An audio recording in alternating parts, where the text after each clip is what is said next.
Pine Valley Hospital stood quiet at 2 a.m. Only beeping machines broke the silence.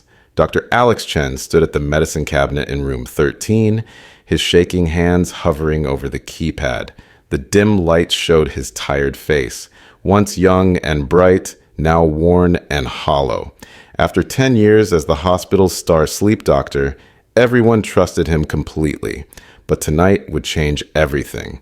On the table lay Rachel Woods, a young teacher and mother of twins. She needed a simple operation to remove her appendix. Her chart showed perfect health, but as Alex typed his code, his mind wandered to the small bottle of painkillers hidden behind the loose tile in the staff bathroom. His hands trembled worse now, remembering the dose he'd taken just hours ago. He needed more. The craving was getting stronger every day. The cabinet clicked open. Alex counted the medicine bottles, fighting the voice in his head, begging for more. He hadn't always been this way. It started after the bus crash last year. 30 victims, including his pregnant wife, Lisa, and his sister, Emma. He couldn't save them. Then came the lawsuit from the Anderson family, claiming he'd made a mistake during their daughter's surgery. The hospital cleared him, but the doubt remained. The pills helped him forget. He took the medicine needed for Rachel's surgery, but paused. Just one more bottle, he thought. Nobody would notice. They never had. But as he reached for the extra bottle, Nurse Maya Singh walked in, sharp-eyed and always suspicious. She'd been asking questions lately, watching him during surgeries. Behind her came Dr. David Park, the new surgeon who seemed too interested in Alex's methods. As Alex prepared Rachel's sleeping medicine, his movements stayed precise despite his racing mind. He'd done this countless times, but tonight felt different. Maybe it was Nurse Maya's watchful eyes, or maybe it was how Rachel had shown him pictures of her twins earlier, their smiles so much like Lisa's unborn child. As he watched the monitors, Rachel's heartbeat started dropping faster than normal. He adjusted the medicine, trying to focus through his own withdrawal symptoms. "Blood pressure's falling," Nurse Maya announced, her tone carrying a hint of accusation. Alex glanced at the monitors, then at Rachel's peaceful face. Would she be another statistic? Another unexplained death? The thought should have terrified him, but instead, he felt oddly peaceful. What no one knew was that death had become more than just part of his job. It had become his secret companion. Then something unexpected happened. Dr. Park stepped closer, pretending to check Rachel's vitals. "I know what you've been doing, Alex," he whispered, so quietly only Alex could hear. "And I want in. I want in." The words echoed in Alex's mind as Rachel's heart rate continued dropping. Dr. Park's face remained calm, professional, a perfect mask, but his eyes held something dark, something familiar. Alex had seen that look in his own mirror. "BP critical!" Maya's voice cut through the tension. Rachel's numbers were plummeting. Alex's hands moved automatically, pushing emergency medications, but his mind raced. Had he given her too much? Had his shaking hands made a fatal mistake?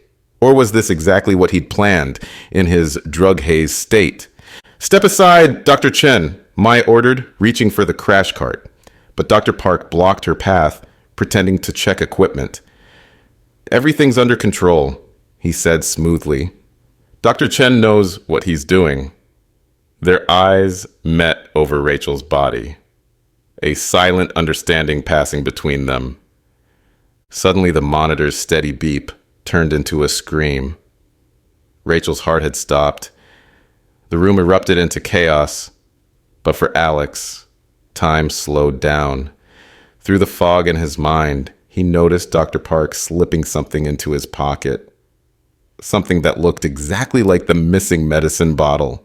As the team worked to save Rachel, a new nurse burst into the room. "Dr. Chen, there's been an emergency call from the recovery ward. Another patient crashed. Mrs. Garcia from your surgery yesterday." The room fell silent. 2 critical patients in 2 days, both under Alex's care. Maya's eyes narrowed with suspicion, but before she could speak, Dr. Park took charge. Dr. Chen, stay with Rachel. I'll handle Mrs. Garcia. He hurried out, but not before giving Alex another meaningful look. A look that said, "We'll talk later." Rachel's heart started beating again, but Alex's relief was short-lived. Through the operating room window, he spotted Detective Sarah Martinez, the same detective who'd investigated the Anderson case last year. She stood at the nurse's station reviewing files. Patient files.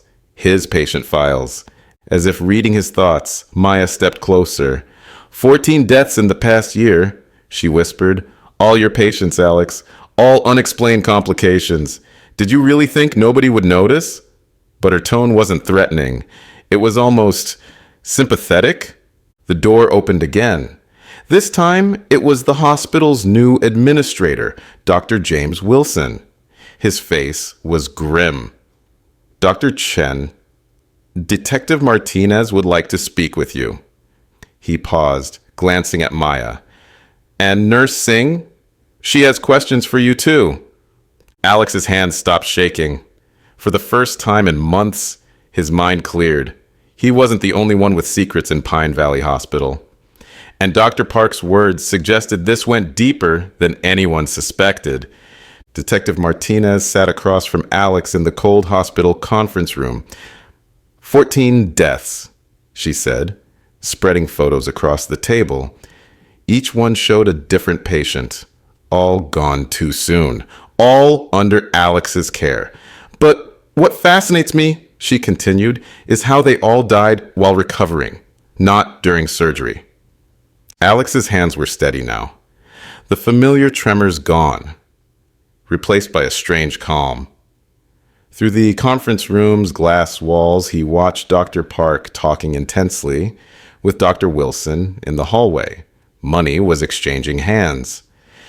Tell me about Mrs. Garcia, Martinez pressed. Just then, Maya burst into the room, her face white. She's gone, she announced. Mrs. Garcia didn't make it.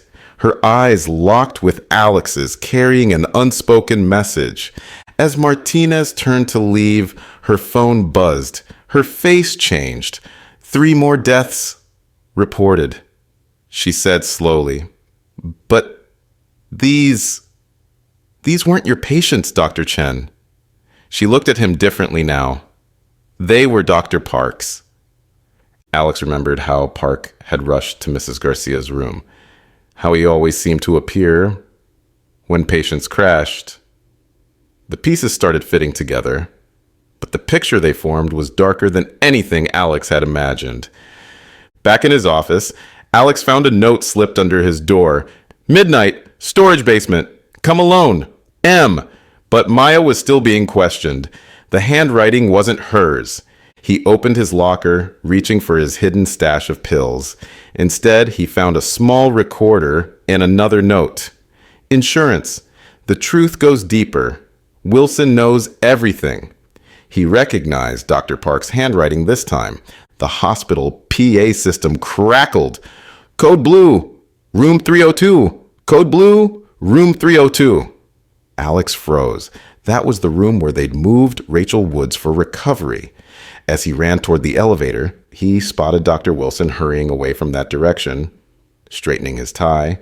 In his hand was a familiar-looking medicine bottle. The pieces were falling into place, but Alex wasn't sure if he was uncovering a conspiracy or being framed for one.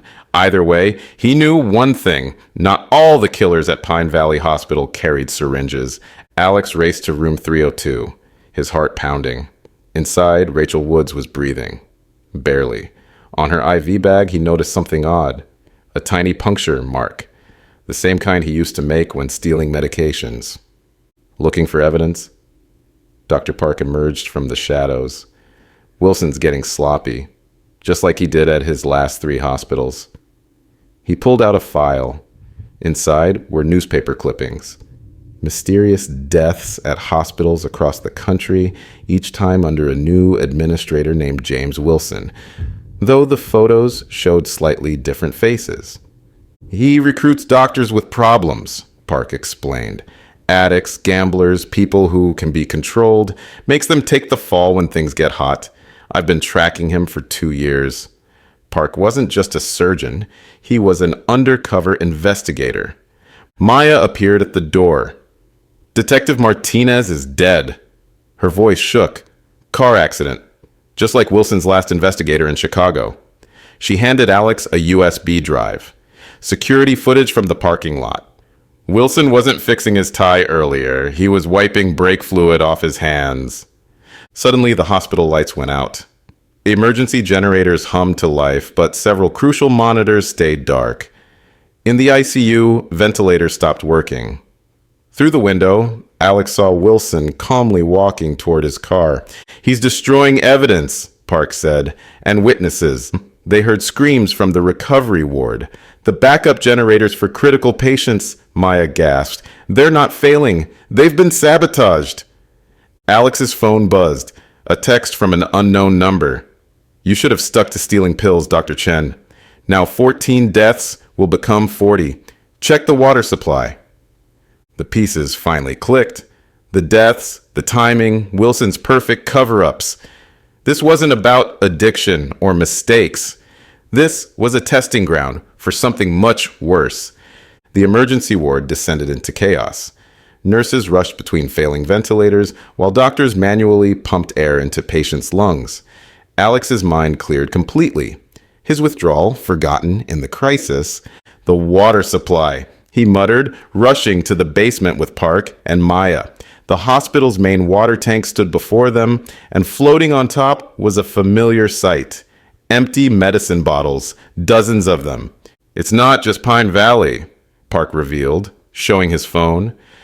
Reports coming in from 5 other hospitals, all with new administrators, all named Wilson.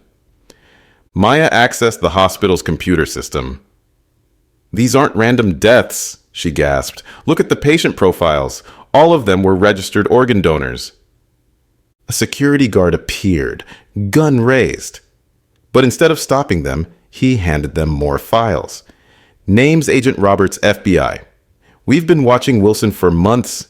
He's part of an international organ trafficking ring. They're not killing patients. They're harvesting them. Footsteps echoed behind them. Wilson stood there, smiling. Brilliant doctors, all of you. But too late. He held up a detonator. The morgue's freezers are already full. Buyers are waiting. And in 10 minutes, this place will be ashes. But Wilson had made one mistake. He hadn't noticed Rachel Woods, now standing behind him with a stolen security taser. She hadn't been unconscious earlier. Maya had helped her fake it. My twins died last year, Rachel said, her voice hard. At one of your other hospitals. The taser crackled. Alex reached for a syringe. For once, his shaking hands were an advantage. No one noticed until it was too late. As Wilson fell, his finger hit the detonator. They had 10 minutes to save everyone. But this time, the killer wasn't working alone. The hospital's evacuation alarm blared. Patients and staff streamed toward exits while Agent Roberts coordinated with emergency services. 8 minutes left. The morgue, Alex said, running with Park and Maya. If Wilson was telling the truth... They found it locked, the keypad destroyed. Through the window, they saw rows of bodies, far more than there should have been. The freezer units, Maya pointed. They're not hospital standard. They're transport units. Each had a destination coded. Shanghai, Dubai, Mexico City. 7 minutes. Park worked on the door while Alex fought a new battle. Withdrawal symptoms hitting hard. His hands shook as he helped Maya check security feeds. They spotted more of Wilson's team, disguised as transport crews, waiting at different exits. 6 minutes. The door finally opened. Inside, they discovered the horrible truth. Some bodies were still breathing, kept in medically induced comas. Wilson had been storing live donors. We need more hands, Maya said, starting to revive the victims. But most staff had evacuated. Then they heard footsteps. Rachel Woods had brought help. Other patients, family members of Wilson's victims, had stayed behind. 5 minutes. As they worked to move people out, Alex found one last surprise: a laptop with Wilson's complete operation. Every hospital, every administrator identity, every buyer, the evidence they needed. 4 minutes. The first explosion rocked the building. Smaller charges designed to block exits. Wilson had backup plans, but so did they. 3 minutes. 3 minutes. The heat from the first explosion filled the basement corridors. Alex and the team moved quickly, wheeling out the unconscious victims. Each step was a race against time. "Second exit's blocked!" Park yelled through the smoke. Above them, they heard gunshots, Wilson's transport team clashing with FBI agents. 2 minutes. Rachel led them to the service elevator she'd discovered while hiding from Wilson. It was old, manual, not on main power. "It leads to the laundry dock," she explained, helping load patients. Agent Roberts appeared, bleeding from his shoulder. "Wilson's awake," he gasped. "He has a second detonator." 1 minute. The elevator could carry only 4 at a time. Alex looked at the remaining patients, then at his shaking hands. "I'll stay with the last group." Maya started to argue, but he cut her off. "I caused some of this. Let me fix it."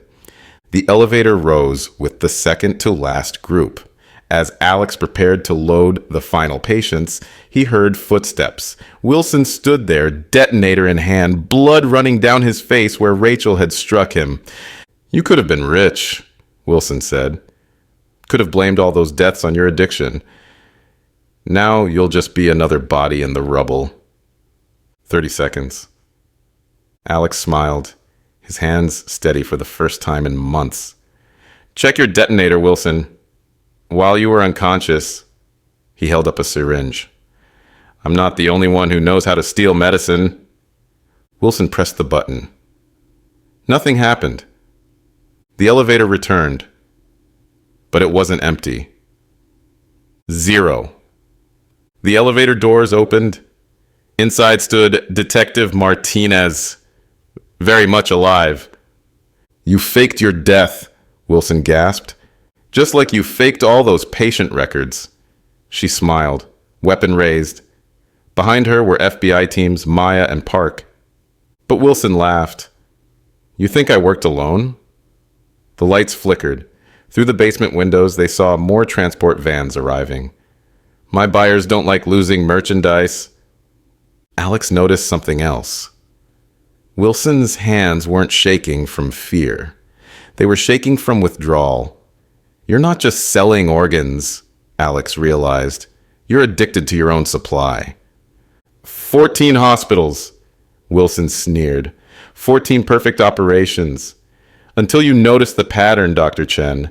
An addict recognizing another addict. Gunfire erupted above. The hospital's power finally died. In the darkness, someone grabbed Alex from behind, a needle pressed against his neck. "Meet my real partner," Wilson said. The emergency lights flickered on. Alex turned to see his attacker. It was Dr. James Wilson, too, an identical twin. 2 hospitals, 2 Wilsons, the first brother said. While one is seen at Hospital A, the other creates alibis at Hospital B. The second finished. Alex felt the needle break skin. But for once, his addiction saved him. His tolerance was too high. "Did you really think I'd trust real drugs in an addict's locker?" Maya shouted. The syringe contained saline. The Wilson brothers realized too late. They weren't the only ones who could play doubles. As FBI teams swarmed in, Alex noticed his reflection in the morgue window. He had Agent Roberts to thank for that twin detonator, too. The FBI found operating rooms hidden in the transport vans, not just for moving organs, for harvesting them on the go. The Wilson brothers had created a mobile organ trafficking network. 6 years, Agent Roberts explained, as medics treated the survivors. They started as real hospital administrators. Then they discovered how much desperate people would pay for organs. Maya accessed Wilson's laptop. The patient list wasn't random. They targeted people without families first, she said. Then made addicts of doctors like you, Alex? Perfect scapegoats. The brothers were led away in handcuffs, but their smiles worried Alex. In the chaos, he spotted a nurse he didn't recognize, slipping something into Rachel's IV bag. "Stop her!" Alex shouted. Too late. The nurse vanished into the stairwell. Rachel started convulsing. It's not over, Park realized. The brothers were just the start. Alex checked Rachel's IV. The liquid was turning her veins black. He recognized the mixture. It was his old addiction, but modified. Deadlier. They've weaponized it, Maya whispered. The organ trade was just phase 1. Rachel's heart monitor screamed. Alex had minutes to save her, but the antidote was in his old locker, the one that exploded. Unless... He looked at the Wilson brothers, both showing withdrawal symptoms. The antidote, he said. It's in your system, isn't it? Every addict needs a backup plan. The brothers just smiled. Above them, more patients started coding. Phase 2 had begun. Alex raced against time. Rachel's body was shutting down, and across the hospital, more patients showed the same black veins. The Wilson brothers watched silently, their withdrawal symptoms growing worse. In the chaos, Alex noticed something. The brothers kept glancing at their watches, not normal watches, medical devices, monitoring their vitals, and delivering something. Their watches, he told Park. It's not just monitoring withdrawal, it's providing doses. They seized the devices. Inside hidden compartments held vials of clear liquid. Maya analyzed it quickly. It's an antidote, but there's something else. These watches are prototypes. Military grade. Alex understood now. The organ trade funded the real project, creating an army of addicted doctors, nurses, medical staff, all dependent on their supply. And the black poison? Detective Martinez asked, watching Rachel fight for life. Phase 2, Alex said, preparing the antidote. Show the buyers what their money bought. A way to control any hospital, anywhere. Rachel's heart stopped. Alex injected the antidote, his hands steady at last. The blackness in her veins began to fade. The Wilson brothers finally broke their silence. You've stopped nothing, they said together. Check our watch signals. They've been transmitting all night. Park traced the signal. His face went pale. Every major hospital on the East Coast just received supply shipments from companies owned by... Me, said a familiar voice. They turned to see Agent Roberts, holding a third watch. The real game was just beginning.